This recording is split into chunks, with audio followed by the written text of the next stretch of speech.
एक बार की बात है कि कश्मीर में एक ब्राह्मण अपनी पत्नी के साथ रहता था। उसके एक बेटा था जिसकी शादी हो गई थी। वह ब्राह्मण क्योंकि अंधा था, इसलिए अपनी रोटी पाने के लिए अपने बेटे पर ही निर्भर रहता था। रोज सुबह वह नौजवान भीख मांगने के लिए घर से बाहर निकल जाता और जो कुछ भी उसको भीख में मिलता शाम को घर में चारों बांट कर खा लेते। कुछ दिन तक यह चलता रहा। फिर वह नौजवान अपनी इस अपमान भरी जिंदगी से तंग आ गया। उसने किसी दूसरे देश में जाकर अपनी किस्मत आजमाने की सोची। उसने अपनी पत्नी को यह बात बताई और कहा कि वह किसी तरह से कुछ महीने उसकी गैर हाजिरी में घर का काम चला ले। भगवान ने चाहा तो फिर सब कुछ ठीक हो जाएगा। उसको उसने यह भी समझाया कि उसके पीछे उसको मेहनत से काम करना चाहिए ताकि कहीं ऐसा ना हो कि उसके माता पिता नाराज हो जाएं और उसको सांप दे दें। ऐसा सोचकर एक दिन गठरी में उसने अपने लिए कुछ खाना बांधा और घर से चल दिया। वह कई दिन चलता रहा जब तक कि वह बराबर वाले देश के एक बड़े शहर में नहीं पहुंच गया। वहां जाकर उसने एक दुकान पर जाकर उससे भीख मांगी। दुकानदार ने उससे पूछा, तुम यहाँ कब आए, क्यों आए और तुम्हारी क्या जाति है? ब्राह्मण ने जवाब दिया कि वह ब्राह्मण है और अपने माता पिता और पत्नी के लिए खाना ढूंढने के लिए इधर उधर घूम रहा है। दुकानदार को उसकी कहानी सुनकर दया आ गई, सो उसने उसको सलाह दी कि वह उस देश के दयालु राजा से जाकर मिले। वह उसकी कुछ सहायता जरूर कर देगा। यही नहीं, वह उसके साथ राजा के दरबार तक जाने के लिए भी तैयार हो गया। उसी समय इत्तेफाक से ऐसा हुआ कि राजा को एक ब्राह्मण की जरूरत थी जो उसके सोने के मंदिर की देखभाल कर सके। यह सोने का मंदिर उसने तभी हाल में ही बनवाया था और जब उसने यह सुना कि वह ब्राह्मण भला और ईमानदार था, तब तो वह उसको देखकर बहुत ही खुश हुआ। उसने तुरंत ही उस ब्राह्मण को अपने उस मंदिर का मालिक बना दिया और उसके लिए 50 खरवार चावल और 100 रुपये साल के निश्चित कर दिए। ब्राह्मण के घर छोड़ने के 2 महीने के बाद भी जब ब्राह्मण की पत्नी ने उसके बारे में कुछ नहीं सुना तो वह उसकी खोज में निकल पड़ी। खुशकिस्मती से वह भी वहीं पहुंच गई जहां वह ब्राह्मण था।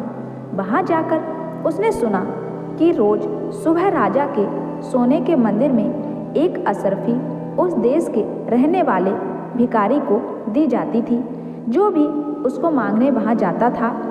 सो अगले दिन वह सुबह सुबह उसको लेने के लिए सोने के मंदिर गई तो वहां तो उसको उसका पति मिल गया। उसने अपनी पत्नी से पूछा, तुम यहाँ क्यों आई हो? तुमने मेरे माता पिता को वहाँ अकेला क्यों छोड़ा? क्या तुमको इस बात की बिल्कुल भी परवाह नहीं है कि वह मुझे सांप दे देंगे और मैं मर जाऊंगा? तुम तुरंत ही वापस घर चली जाओ और वहीं मेरा इंतजार करो। पत्नी बोली, नहीं नहीं, मैं खुद को और तुम्हारे माता पिता दोनों को भूख से मरने के लिए देखने के लिए वहाँ वापस नहीं जा सकती।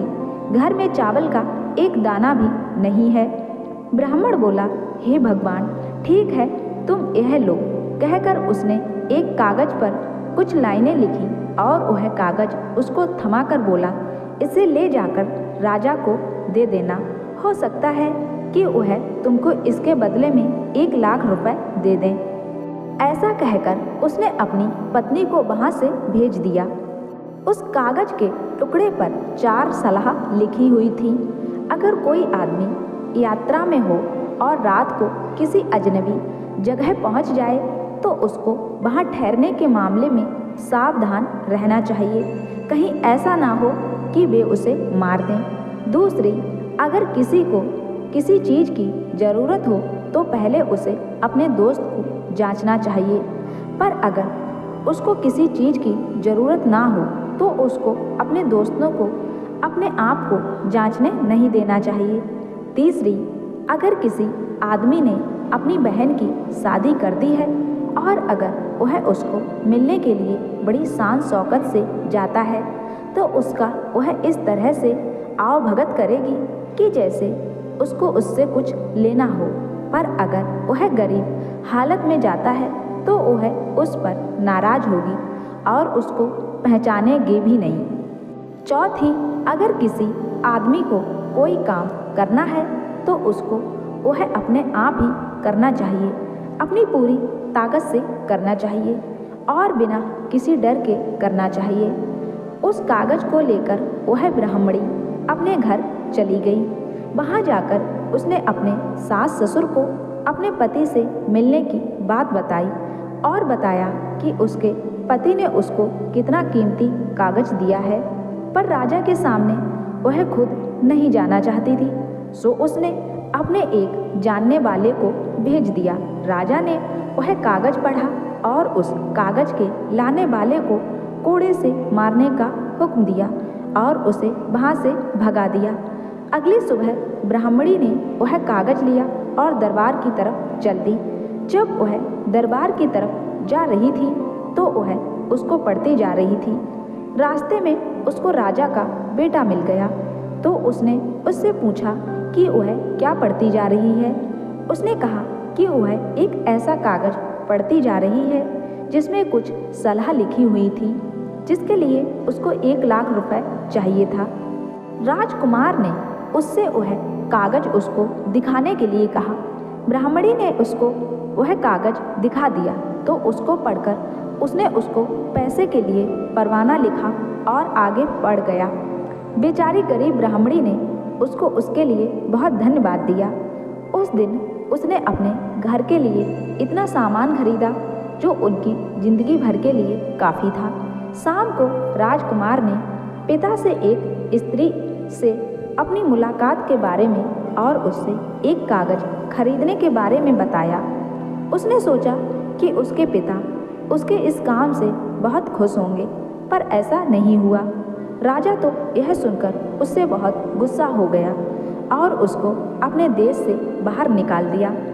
उफ, सारा शाही राजघराना कितना दुखी हुआ जब उन सब ने राजा को यह बेरहम हुक्म सुना कि उसने राजकुमार को देश से बाहर निकाल दिया, क्योंकि राजकुमार तो सबका प्यारा था, साथ में सबको उससे बड़ी उम्मीदें थीं और सबसे बड़ी बात तो यह थी कि वह उस राजगद्दी का वारिस था। फिर भी राजा का हुक्म तो हुक्म था, सो तुरंत ही बजा लाया। राजकुमार ने अपनी माँ को, संबंधियों को, दोस्तों को, सबको विदा कहा और अपने घोड़े पर सवार होकर घर से निकल पड़ा। कहाँ किधर यह तो उसको भी नहीं पता था। रात होते होते वह एक जगह आ पहुँचा जहाँ उसको एक आदमी मिला। उसने उसको रात को अपने घर में ठहरने के लिए कहा तो राजकुमार ने उसका बुलावा स्वीकार कर लिया। वह वहाँ गया तो उसका एक राजकुमार की तरह से स्वागत किया गया। उस आदमी ने उसके सोने के लिए एक चटाई बिछा दी, उसको बहुत बढ़िया खाना खिलाया और रात को उसकी बेटी ने उसकी सेवा की। उसने सोचा कि मुझे उस भले आदमी की चारों सलाहों में से पहली सलाह पर ध्यान देना चाहिए, क्योंकि पता नहीं यह आदमी रात को मेरे साथ क्या करे। मुझे आज की रात सोना नहीं चाहिए। मन में ऐसा सोचकर वह लेट तो गया मगर सोया नहीं। बीच रात में उस आदमी की बेटी उठी और अपने हाथ में तलवार लेकर राजकुमार को मारने के इरादे से दौड़ी। राजकुमार तो सोया नहीं था, वह उठकर बैठ गया और तलवार का वार बच गया। फिर उसने तलवार पकड़ ली और बोला, मैंने तुम्हारा क्या बिगाड़ा है, या फिर मैं तुम्हारा क्या बिगाड़ना चाहता हूँ जो तुम मुझे मारने चली हो। अपनी तलवार संभाल कर रख लो ताकि तुम्हें उससे बाद में कोई परेशानी ना हो, जैसे कि उस राजा को हुई थी जिसने गलती से अपने तोते को मार दिया था। लड़की बोली, कौन से राजा ने? राजकुमार बोला, तो लो सुनो यह कहानी। एक बार की बात है, कि एक राजा था जिसके पास एक बहुत सुंदर तोता था। वह उसको बहुत प्यारा था। यह तोता राजा के हरम 31 में रहता था और राजा अपनी रानियों से बात करने से भी पहले उससे बात करता था। एक बार उस तोते ने राजा से 1 महीने की छुट्टी मांगी क्योंकि वह अपने बेटे की शादी करने जा रहा था। राजा ने उसे छुट्टी दी और वह तोता अपने घर चला गया। घर जाकर उसने बड़ी धूमधाम से अपने बेटे की शादी की और शादी के बाद वापस लौटने लगा। लौटते समय वह 2 पेड़ों की टहनियाँ तोड़ता लाया, जिसमें से एक पेड़ के फल खाने से कोई भी जवान आदमी बूढ़ा हो जाता था और दूसरे पेड़ के फल खाने से बूढ़ा आदमी जवान हो जाता था। वे दोनों टहनियाँ बगीचे में दी गईं और बढ़ने लगीं। समय आने पर दोनों पेड़ों पर फल लगे, पर जैसे ही वे पकने को थे कि उस देश में एक तूफान आया जिससे वे पेड़ के नीचे गिर गए। एक बहुत बड़ा सांप भी तूफान के पानी के साथ साथ वहाँ आ गया। उसने अपना जहर उन पेड़ों की शाखाओं पर बिखेर दिया, जिसका किसी को पता नहीं चला।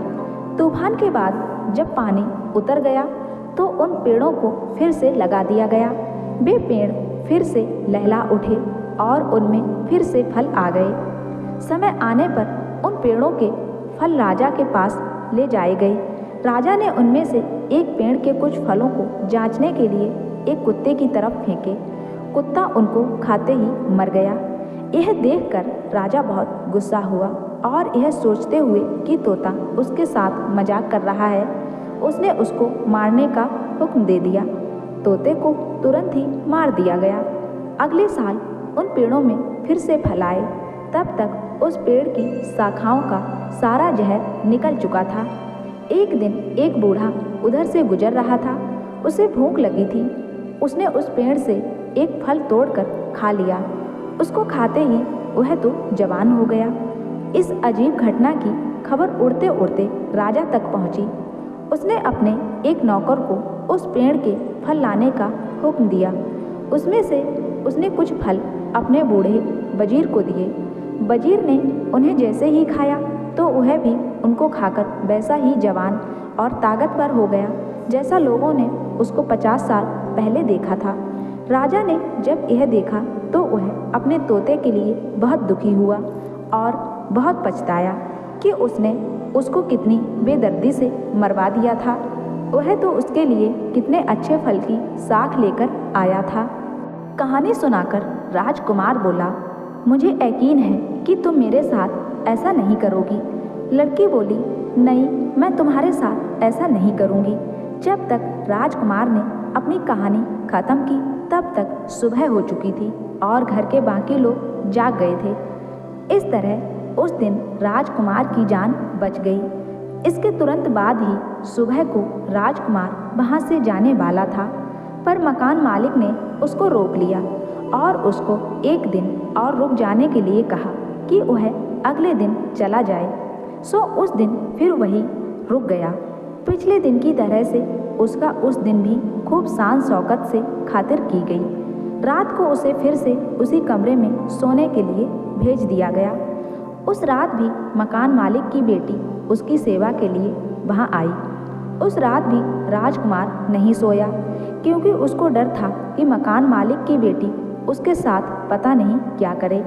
आधी रात को फिर वह लड़की उठी और हाथ में तलवार लिए राजकुमार की तरफ बढ़ी। राजकुमार तो जागा हुआ था। वह तुरंत उठ बैठा और बोला, मुझे मत मारो। मुझको मारने से तुमको क्या मिलेगा? अगर तुमने मुझे मार दिया तो तुम उसी तरह से पछताओगी जैसे कि एक आदमी अपने कुत्ते को मारकर पछताया था। उसने पूछा, कैसा आदमी और कैसा कुत्ता? राजकुमार बोला, पहले तुम मुझे अपनी तलवार दो, तब मैं तुम्हें उसके बारे में बताता हूँ। उस लड़की ने अपनी तलवार राजकुमार को दे दी और राजकुमार ने अपनी दूसरी कहानी शुरू की। एक बार की बात है, एक शहर में एक बहुत ही अमीर व्यापारी रहता था। उसके पास एक उसका पालतू कुत्ता था। अचानक वह अमीर बीमार बहुत ही गरीब हो गया और उसे अपने कुत्ते को छोड़ना पड़ गया। उसने अपने एक साथी व्यापारी से अपने कुत्ते के ऊपर 5,000 रुपये का कर्जा लिया और उससे एक नया काम शुरू किया। कुछ समय बाद उसके साथी व्यापारी की दुकान में चोरी हो गई और चोर उसका सारा सामान चुरा कर ले गए। मुश्किल से 10-20 रुपये का सामान ही उसकी दुकान में बचा था। वफादार कुत्ते को पता चल रहा था कि वहाँ सबको क्या हो रहा था। वह चोरों के पीछे दौड़ गया। उसने वह जगह देख ली जहाँ उन चोरों ने वह चोरी का सामान छिपाया था और घर वापस आ गया। सुबह को जब व्यापारी सोकर उठा तो अपनी दुकान खाली देखकर रो पड़ा। साथ में उसके घर वाले भी रोने लगे। व्यापारी तो बिल्कुल पागल सा हो गया। उधर कुत्ता बार बार मालिक की कमीज और पाजामा खींचता हुआ घर के दरवाजे की तरफ भागता रहा, जैसे वह उसको घर के बाहर ले जाना चाहता हो।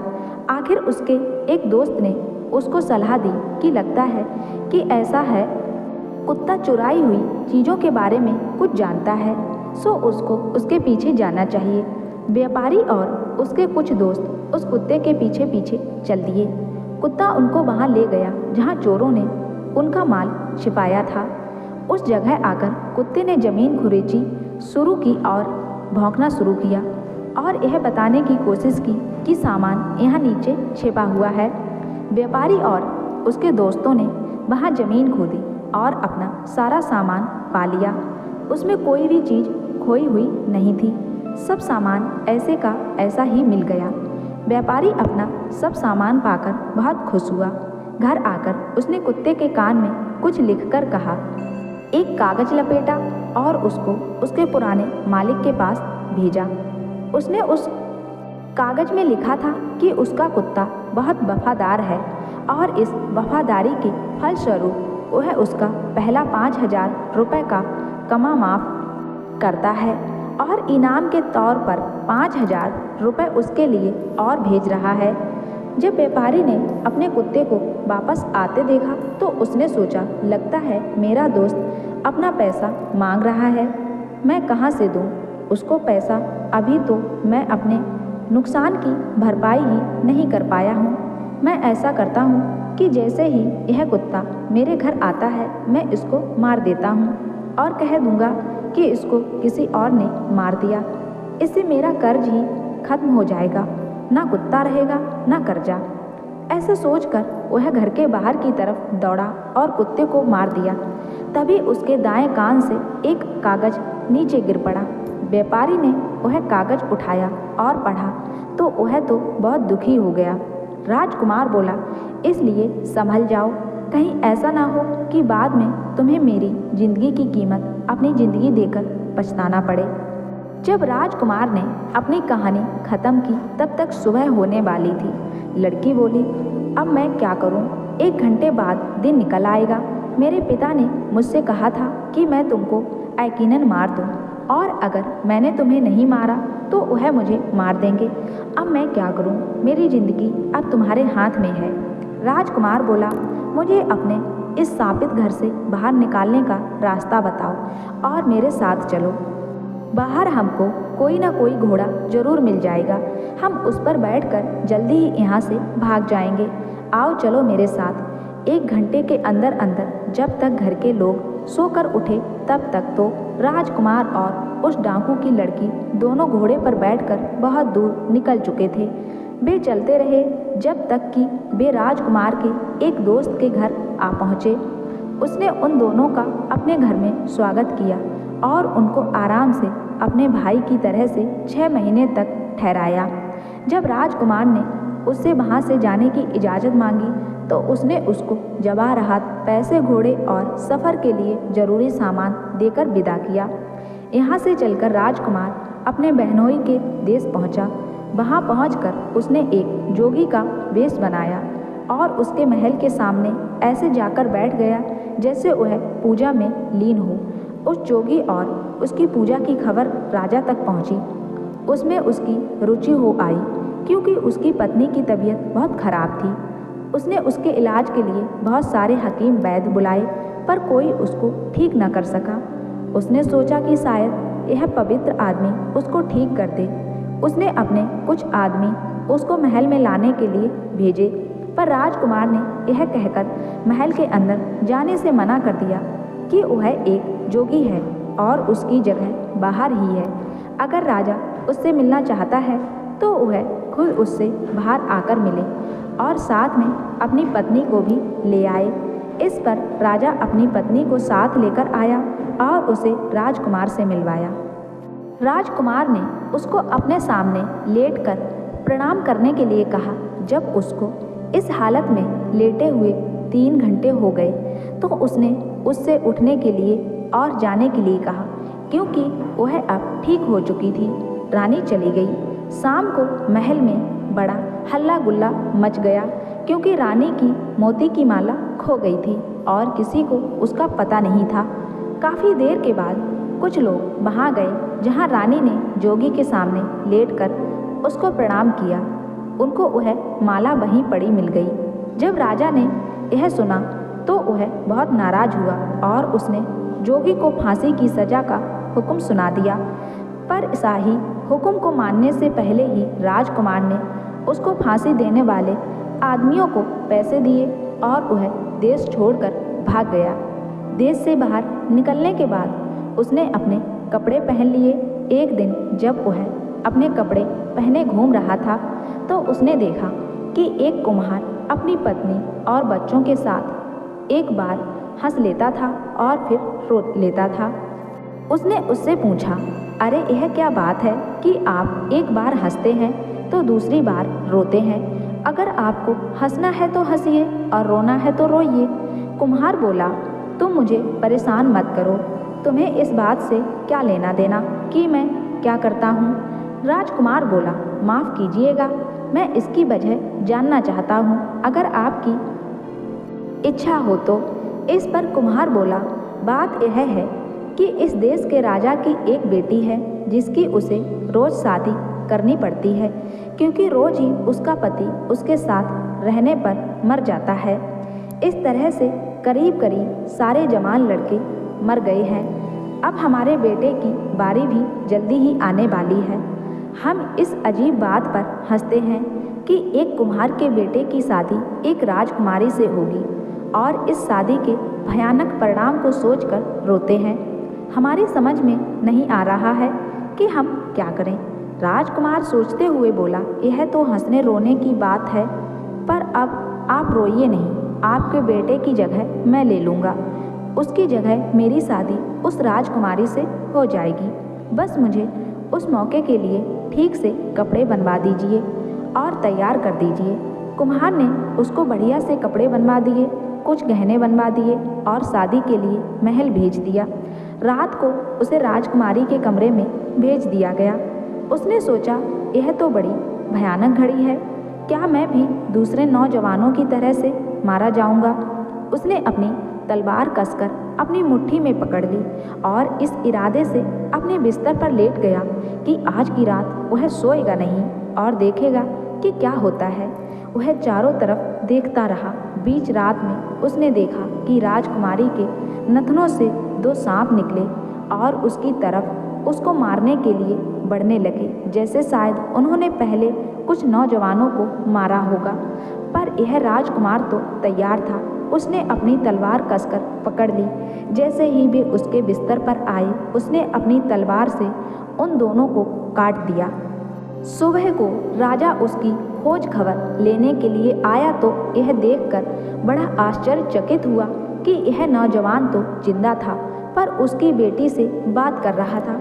उसने सोचा, यह जरूरी ही मेरी बेटी का पति होगा, क्योंकि वही उसके साथ रह सकता है। राजा कमरे में घुसा और उससे पूछा, तुम कहाँ से आए हो और तुम कौन हो? राजकुमार बोला, मैं फला फला देश का राजा का बेटा हूँ। जब राजा ने यह सुना तो वह बहुत खुश हुआ और उसको अपने महल में रख लिया। राजकुमार राजा के पास 1 साल से ज़्यादा रहा। फिर उसने अपने देश जाने की इजाज़त मांगी, जो राजा ने उसको तुरंत दे दी। राजा ने उसको उसके पिता के लिए भेंट में हाथी, घोड़े, जवाहरात और बहुत सारे पैसे देकर उसे विदा किया। राजकुमार चल दिया। रास्ते में वह अपने बहनोई के देश से होकर गुजरा तो उसके देश में आने की खबर राजा को लगी, तो वह अपने हाथ रस्सी से बंधे राजकुमार के सामने आया। उसने बहुत ही विनम्रता से उसको अपने महल में ठहरने के लिए कहा और जो कुछ भी खातिरदारी वह उसकी कर सकता था उसको स्वीकार करने के लिए कहा। जब राजकुमार महल में ठहरा हुआ था तो उसने अपनी बहन को देखा तो उसने उसको मुस्कुराते हुए नमस्ते की। जब वह वहाँ से चला तो उसने उसको बताया कि जब वह पहले वहाँ आया था तो उसने और उसके पति ने उसके साथ कैसा व्यवहार किया था, फिर वह कैसे वहाँ से बचकर भाग निकला। उसने अपनी बहन को 2 हाथी, 2 शानदार घोड़े, 15 सिपाही और 10 लाख के हीरे जवाहरात दिए। वहाँ से निकलकर वह अपने पुराने दोस्त के घर गया जिसने उसके साथ बहुत अच्छा बर्तावा किया था। उसने उसके घर से कुछ दूरी पर अपना कैंप लगाया और अपने दोस्त को अपने पास बुलाकर उसका दोस्त उससे मिलने आया ही नहीं। पूछने पर कि वह उससे मिलने क्यों नहीं जा रहा, वह बोला क्योंकि अब उसको मेरी सहायता की ज़रूरत नहीं है। यह सुनकर राजकुमार खुद उससे मिलने के लिए उसके महल पहुंचा और उसको अपनी ज़रूरत के समय सहायता करने के लिए बहुत धन्यवाद दिया। इसके बाद वह अपने घर गया और अपने माता पिता को अपने आने की खबर दी, पर अफसोस कि अपने बेटे को बाहर निकाल देने के बाद वे उसकी जुदाई में रोते रोते अंधे हो गए थे। राजा बोला, उसको अंदर ले आओ, वह जब अपना हाथ हमारी आंखों पर रखेगा तब हम फिर देखने लगेंगे। राजकुमार अंदर आया तो बूढ़े माता पिता ने उसका बड़े प्यार से स्वागत किया। उसने अपने दोनों हाथ अपने माता पिता की अंधी आंखों पर रखे तो उनको फिर से दिखाई देना शुरू हो गया।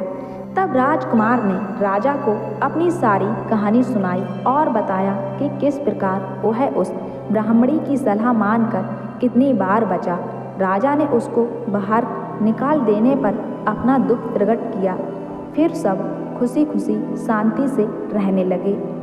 तो दोस्तों, इसीलिए कहते हैं कि कभी कभी दूसरों की सलाह भी माननी चाहिए, वह सलाह हमारे भले के लिए ही होती है।